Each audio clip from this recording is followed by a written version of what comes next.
जेकरा घर में बाबूजी ना होखी श्राद्ध बन जाए, पुण्यतिथि हो जाए, पुण्यतिथि मनावल जाए याद खातिर, यानी कि आज हम बेटा बानी तो अपना बाबूजी के याद करते नहीं है, बेटा के पहचान है। बेटा और बेटी मिल के कहत हुई सोची सोच बड़ी से ले, सोची सोची बड़ी से ले हमारो नजरिया, बाबूजी के बिना सुना होई बायो टरिया, बाबूजी के बिना सुना होई बायो टरिया, बाबूजी के बिना सुना होई बायो टरिया, बाबूजी के बिना सुना होई बायो टरिया।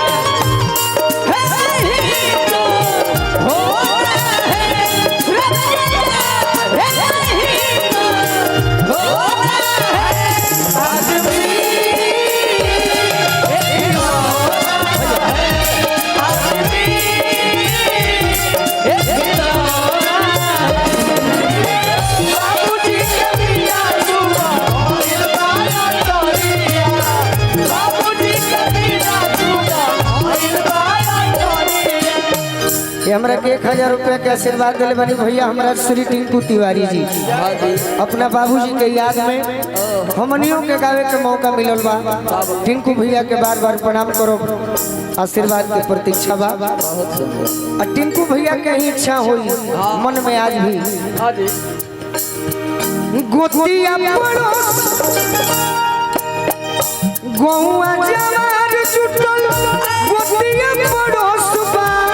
बाबूजी के बिना मनवा कहे दो भी हो सबा, बाबूजी के बिना मनवा कहे दो भी हो सबा, बाबूजी के बिना मनवा कहे दो भी हो सबा। भैया के आशीर्वाद मिलो। अजय पांडे जी करे के बड़ी सजौले रहल, गोतिया गौआ जवान छूटल हो, गौआ बाबूजी के बिना मनवा कहे दो भी हो सबा, बाबूजी के बिना मनवा कहे दो भी हो सबा, बाबूजी के बिना मनवा कहे दो भी हो सबा। सपना हो गईले सपना हो गईले हमारा फिर से बड़े भैया हमारा श्री टिंकू तिवारी जी की ओर से हजारों रुपए के सम्मान मिलल। बार बार भैया के प्रणाम आशीर्वाद के प्रतीक्षा बा। सपना हो गईले सौसे उमिरिया, बाबूजी के बिना सुना भई बायो टरिया, बाबूजी के बिना सुना भई बायो टरिया, बाबूजी। ये हमारा भोला भैया की ओर से बड़ी बड़ी आशीर्वाद हजारों रुपए रेडी दीपक जी। मथुरा से हमरा परसा श्री संजीव सिंह जी भूमिहार बानी भैया के हजारों रुपए के आशीर्वाद मिलो। सपना हो गईले उत्तम, सपना हो गईले उत्तम सौसे उमिरिया, बाबूजी के बिना सुना लगे लायो टरिया, बाबूजी के बिना सुना लगे लायो टरिया, बाबूजी के बिना सुना भई बायो टरिया।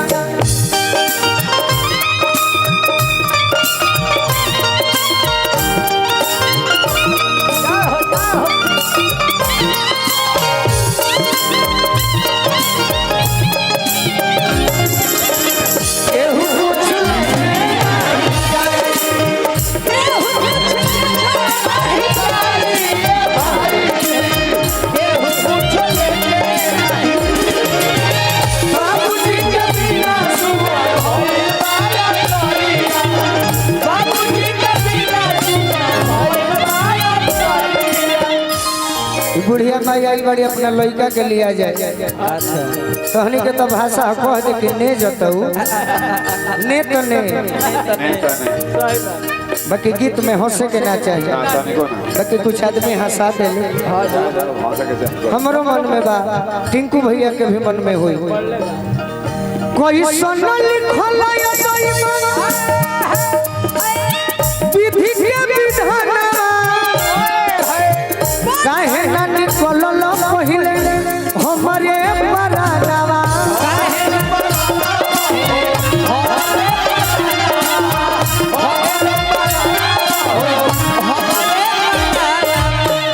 हमारा फिर से तूफान सिंह भैया के आशीर्वाद मिलो बहुत सुंदर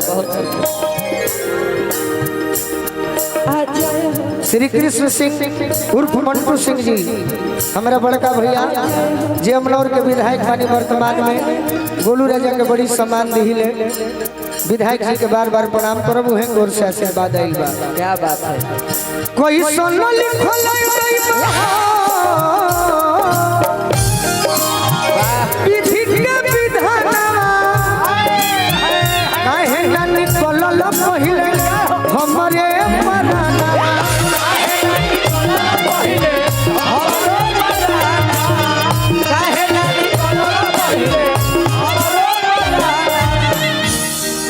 अरे टिंकू के दर्द होता गोलू के दर्द होता दिल के भितरिया फोर व्हीलर कि गोलू के दर्द होता अरे दिल के भितरिया बाबूजी के बिना सुनर भइबा करिया बाबूजी के बिना सुनर भइबा करिया बाबूजी के बिना सुनर लगला करिया बाबूजी के बिना